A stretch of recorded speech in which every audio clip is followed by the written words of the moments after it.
Qani do'stim nima qilyapti ekan? Assalomu alaykum. Nima qilyapsiz aslida? Laboratoriya berishgan ekan. Shuni qilib video olish kerak. Laboratoriya mavzusi nima ekan o'zi?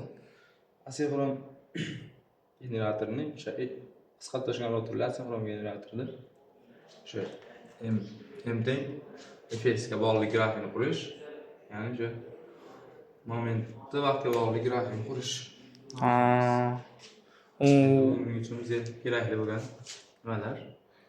Qarang, men unchalik tushunolmayman-da, shu narsalarni bir tushuntirib bera olasizmi? Ulab bir narsalar qilib yo tayyormi? Tayyorda o'zi. Bo'ldi.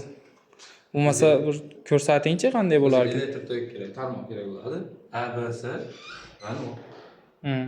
ABS buni qisqartirishgan rotorli generator bo'lamiz. Buning o'sha kosinus fisi, ya'ni bu quvvat koeffitsiyenti 0.178. Qani? Asl ma'lumotlarda berilgan.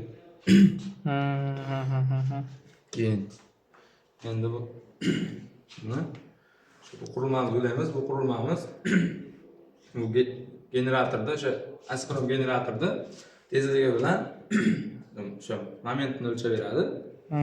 Momentni o'lchashga yordam beradi. Keyin kosinus fis bu o'sha tarmoq bilan bu qurilma asinxron generatorni o'sha kosinus quvvat koeffitsiyentini o'lchaydi. Qarang, buni yoqib ko'rsak ham bo'ladimi bir tekshirib? Albatta, bu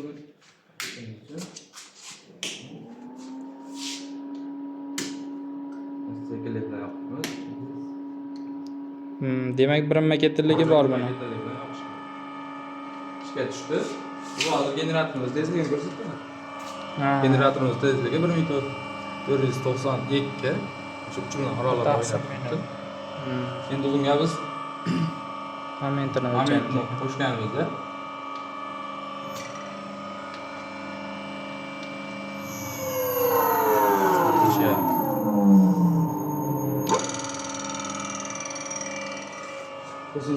hozir kosinus fizni ham ko'raylik. qo'shadigan bo'lsak, kosinus fimiz ham o'zgaradi. 0.9 ga yetib bormayapti. Demak, 0.87 larda qolyapti. 87 larda qoladi. Yaxshi. O'chirishingiz mumkin. Ko'rdik. Endi buni o'chirishdan bilan keltiriladi. Shu xolosmi hozir endi? Shu bilan tugadimi? Tugadi bo'ldi shu. Yaxshi. E'tiborlanchi.